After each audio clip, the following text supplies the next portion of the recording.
My parents had dozens of photos of a random family that wasn't ours. When my parents bought their first home, the real estate agent pointed out the sheer number of family photos in the staging. She even gave a short background for everyone in it. How the mom owned her own salon. My mother went to beauty school. How the dad worked designing affordable housing and needed to move closer. By sheer coincidence, my father also worked architecture. And the names of the kids. But weirdly, when we bought the house, the photos had all been left behind. Dozens of them. Most on the walls, and some in a box left in the kitchen. Everything else has been rightfully taken, but the photos remained. Me and my parents are white, and it's worth noting this family was black. We kept the ones on the walls around for months, expecting a phone call or a letter going, "Hey, we left a shit ton of professionally taken fall photos of our dear children and grandparents, and we'd like you to send them to us, please." But that never came. Maybe they still had the negatives. Maybe all but one of them were kidnapped and killed by the mafia, and the lone survivor couldn't bear to be around them anymore. I don't know.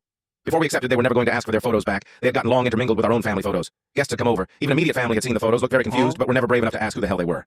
I had one by my bedside of a small child holding a pumpkin.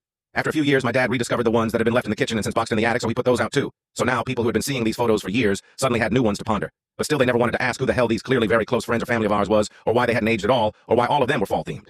Finally, my grandfather cracked and asked who they were, and was actually mad when my dad went, "Oh, I have no fucking clue," after he had been stewing in that mystery for years. Over a decade later, we were moving out of that house. The joke was no longer funny, so my dad elected to take the frames and toss the unclaimed photos. Except when he pulled the very first photo out, it had the dimensions of the frame printed on the back. He looked around and realized there were only about 4 unique frames despite over a dozen unique photos, all of which had the dimension printed on the back. They were stock photos from a single shoot in a pumpkin patch. They were the images that had come with the frames, and the real estate agent just elected to tell us about this utterly fake family she had invented on the spot to make the home seem more personable. And it had worked so well, we just displayed them for a decade alongside our actual family photos.